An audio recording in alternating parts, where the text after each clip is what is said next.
Hey everybody, it's Gil. Welcome back to another grilling video series. It was my birthday recently. My lovely bride decided to go ahead and pick me up one of these Blackstone 36-inch Pro Series griddle top grills. I have a bunch of friends that have them. They love them. Did we need it? No, but it's fun. The idea of doing breakfast food outside and just doing more and more of the cooking outside was attractive. This box isn't light, so let's see if it has the weight on here. This thing's 267 pounds. So our method of moving this thing, when we bought it, we had 4 guys help us load it in the back of the truck, which was great. We got it home and kind of slid it out the back and tipped it up, and I have one of these little cheap 4-wheel dollies and put it underneath it. But our house has steps to get up in the front, just a couple, and there's really no good way to get around the sides of it. We actually don't even have a gate on the sides of the house. It's just wrought iron right to the water. So this comes through the house, which was entertaining. So I basically rolled it on the box, tip it up the steps into the front door, lay it on the dolly, push it through, and then Deb helped me, as you just saw, grab it through the back door here. But yeah, let's get this thing unboxed. This first video is going to be nothing more than the setup and first impressions. I think the next video I will do, it will be breaking it in or burning it in. It's really an important step here, and because the griddle top on this is a lot like a cast iron pan, it's very important it gets seasoned the right way. So I'll make sure I do that, and I'll show you how we do it as well. I hope you guys enjoy this. As you know, we've been doing the PitBoss Pro Series gas grill combo pellet smoker and loving the heck out of that. I'm sure we'll continue to do some videos on that. I think we'll have another one with this particular playlist as well. And as you know, every Tuesday we've been putting up grilling videos. We will continue to do that. Some will be for the Blackstone, some will be for the PitBoss, but we'll have the playlist, so if you only want to see one or the other, you'll certainly have that ability. So let's get this sucker unboxed and set up. First thing we need to do is get it off of this dolly here.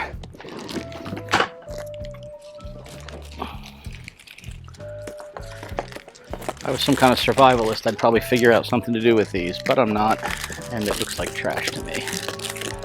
Now we lay it down so we can open it.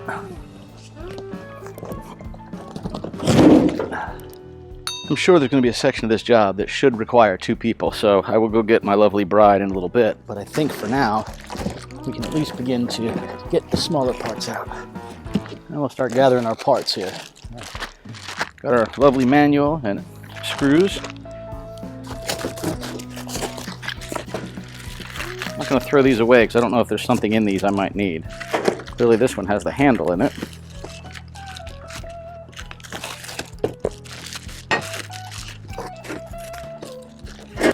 These all feel to me like they're just spacers, but I'm going to put them on the side in case there is something in there when I get to my parts list. Notice this when I got my PitBoss too. It's amazing how they pack these things. Just folded up cardboard and how strong that can be. Got those things make the sides unbelievably rigid.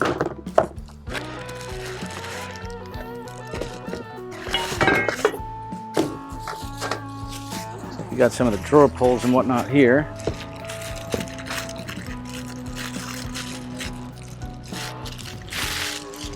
My guess is this is going to be the lid and the actual griddle, and that's going to be the heaviest part of this whole thing. So I think I'm just going to get this out, lay it aside for a moment. Oh, wow.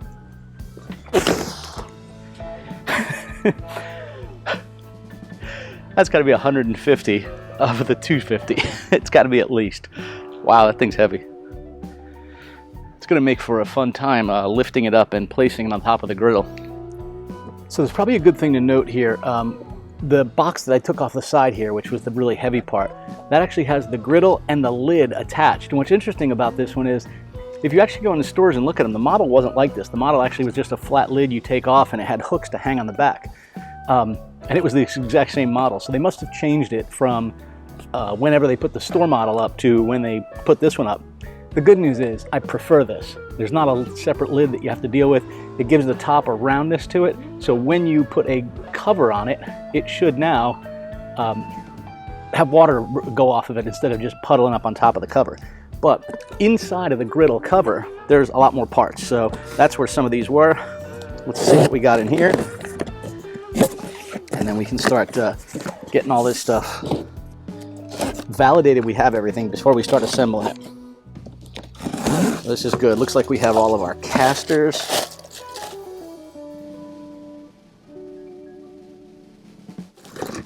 And this looks like our shelves that go along the side of it.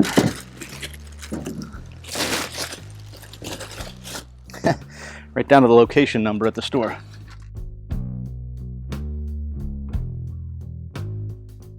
I am a firm believer in making sure that you have all the parts before you start assembling these.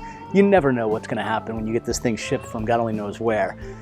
So I have the main griddle body, the griddle top and lid, got that, 2 shelf pieces we just took out, the long handle, 2 drawer pulls, sorry, 3 drawer pulls, 2 small ones and 1 large one, I got them all there.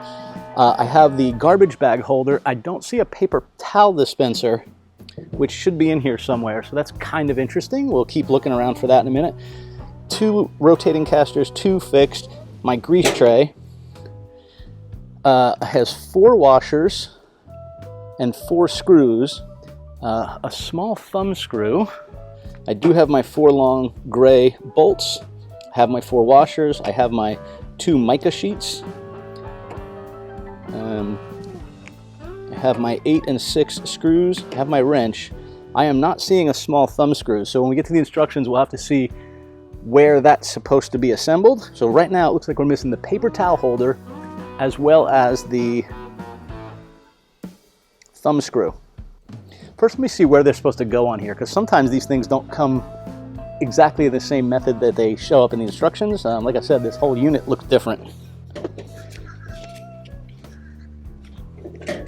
So the thumb screw is part of the paper towel holder, so maybe it's already attached to this inside panel of this thing.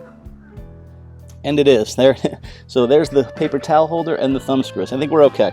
Looks like we have all the parts. Here's the first little tip I'll give you. The instructions on this thing say to use an adjustable wrench and a screwdriver, and it comes with a little cheesy, toss-away wrench. First of all, the toss-away wrench does not actually fit the caster wheels, so you'll be sort of SOL there. So these are actually 12 millimeter nuts and bolts. So you're going to be in much better shape if you just go get you a couple of 12 millimeter wrenches and do it that way. Put your bolts in from the outside with the nuts on the inside. The good news is there's a spacer in there, so you can crank them pretty tight and not have to worry about it.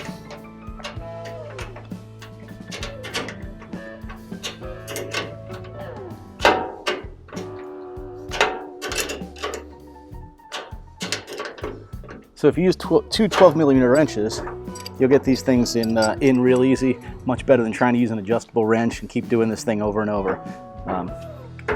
That works.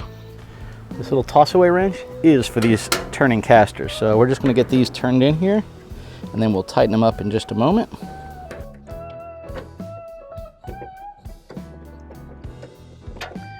And you just want to crank them tight with this little cheesy wrench. It's going to be easiest if you turn it while you can get a grip on it on the outside here. And remember, these are crap, so if you pull too tight, you'll just strip it like I just did right there. Literally, it's that loose, so we'll see if this will still. It's enough to get what we need. So what's neat is these locks not only lock the wheel from turning, but they also keep it from rotating. That's pretty cool. I like that. I'm going to turn them this way and lock them, just so it'll be easier to turn back upright.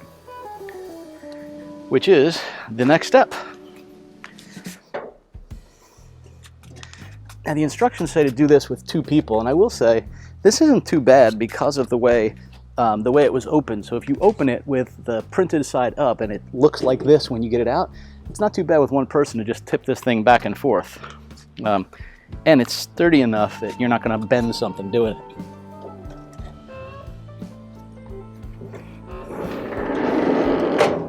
Obviously, when you're lifting it up, don't hold it by the burners. That would be not smart. So the next section is attaching the drawer pulls, and the 2 on the drawers are going to be identical, so pretty easy there. We'll start with top one.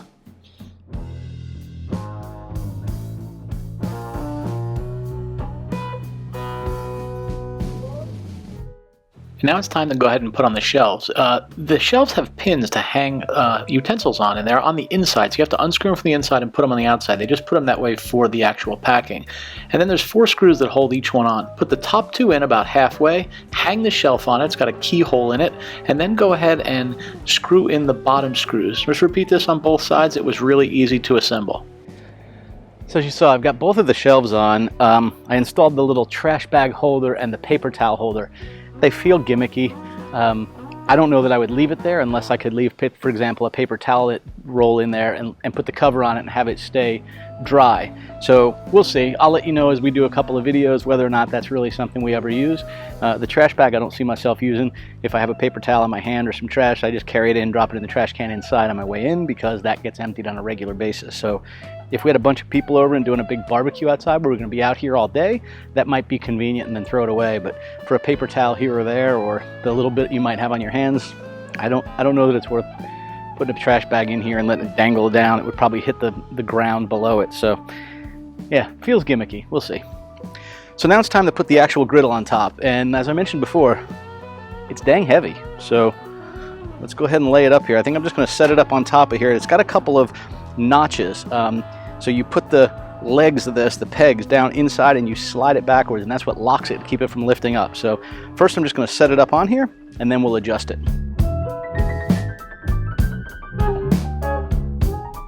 It needs to go to the back here. You're going to hold the front, I'll hold the back. Maybe that's easier. Ready? They're both on there. All right, slide it backwards. That's it. The last step in the assembly is to put on the handle for the hood. It has actually 4 screws, so 2 on each side, and there's some little plastic spacers that go on the outside underneath the handle bracket. And the screws have a built-in spacer in them, so they're good and sturdy. They weren't exactly the easiest screws to get in, not difficult from it was tight kind of thing, just an awkward position and angle that it had. You have to be really careful you don't cross thread them as you put these in, so make sure you tighten them finger tight to make sure they're going in straight. So all in all, this thing was really pretty easy to put together. Compared to the PitBoss Pro Series combo unit, there was a lot less parts to put together. I think because it came with this solid cabinet, you didn't have to assemble legs and everything else. So yeah, this was really pretty easy. I mean, short of the drawer pulls, the casters, laying the griddle up top and getting the shelves on, that was really it. We did have a problem with this though. The actual griddle top has a couple of pegs, if you can see them right here, and these pegs go down, and on the bottom of the peg there's a screw that goes up into it. You don't actually tighten it, it's just there as a locking mechanism, and there's keyhole slots on each side. So you put the griddle down and you slide it backwards and that locks it in place. Now granted, it's heavy enough that I'm not worried about it coming off of here, but what I found was I couldn't get all 4 holes in the keyhole pushed back. I thought maybe I'm a little lopsided. We rolled it around in different positions on the ground to see if it was, twisting the cabinet a little bit, and we just couldn't get it to line up on here. So I actually think the keyholes are just a little bit off on this one, or maybe one of them slightly bent on the legs. I'm not going to worry about it. They do lock in place. They don't go all the way back. It would probably go back another 1/4 of an inch on one side if we could. So if you have that same problem, I don't know, there's probably a couple things I could do. I could probably file the edge of the keyhole a little tiny bit, let it slide in there. But I think I'm going to be okay with it. So yeah, assembly was pretty easy. Now it's just a matter of, taking off all this paperwork. It's funny, it's actually magnetic. That's kind of interesting. I just noticed that. Thought it was a sticker. But on this thing, it says it's a 36-inch griddle cooktop, 24 grilled cheeses, 20 fish fillets, 28 pancakes, 72 strips of bacon, 16 T-bones, 28 hamburgers, 48 eggs, or 72 hot dogs. I will never be cooking that much on here, but it's going to be fun. So, yeah, so let's get these things kind of pulled off of here. All right, stickers removed. The next video, we'll go ahead and show how to season this, and we'll see you guys next Tuesday on a grilling video. Bye, y'all. Safe and fun grilling. Can't wait to give this one a try.